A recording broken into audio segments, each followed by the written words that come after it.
ఆంధ్ర టీవీకి స్వాగతం. ఈరోజు క్రిస్పీగా ఉండే రవ దోశ ఎలా తయారు చేసుకోవాలో చూపిస్తాను.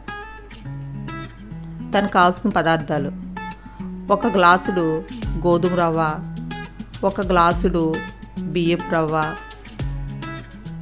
2 స్పూన్లు మైదా పిండి,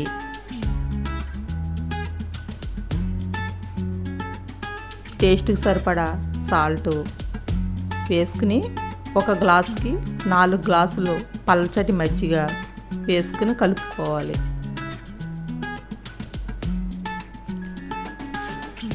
ఉండలు లేకుండా బాగా పలసగా కలుపుకోండి.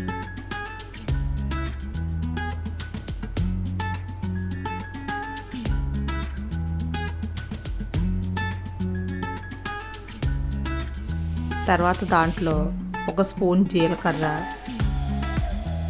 కరివేపాకు పౌడర్ 1 స్పూను వేసుకుని కలుపుకోండి. తర్వాత ఒక అరగంట సేపు పక్కన పెట్టుకోండి.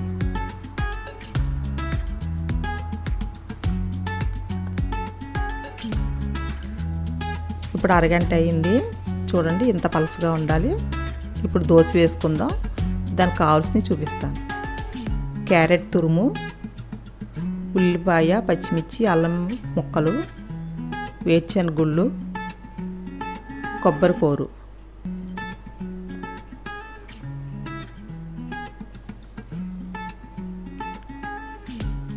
ఇప్పుడు దోశ వేసుకుందాం. నాన్ స్టిక్ పాన్ పెట్టుకున్నాను. ఇది బాగా వీటెక్కిన తర్వాతే దోశ వేసుకోండి.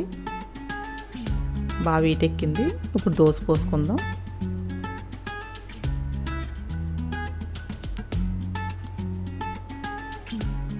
పిండి పలచగా ఉంటేనే దోశ బాగా క్రిస్పీగా వస్తుంది. ఇప్పుడు దానిపైన ఉల్లిపాయ, పచ్చిమిర్చి, అల్లం వేసుకోండి. తర్వాత క్యారెట్ తురుము వేసుకోండి. తర్వాత వేరుశనగుళ్ళు వేసుకోండి. లాస్ట్న కొబ్బరి కూర వేస్తున్నాను.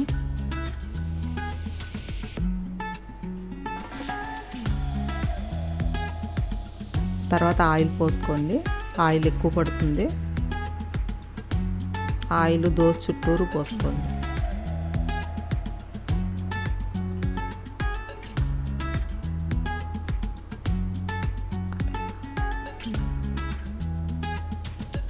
దోశ రెడీ అయిపోయింది.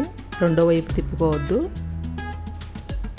చూడండి, ఎంతో క్రిస్పీగా ఉండే రవ్వ దోశ రెడీ. ఇది కొబ్బరి చట్నీ, అల్లం చట్నీతో చాలా టేస్టీగా ఉంటుంది. ఈ వీడియో మీకు నచ్చితే షేర్ చేయండి, లైక్ చేయండి. ఈ ఛానల్ని సబ్స్క్రైబ్ చేయండి.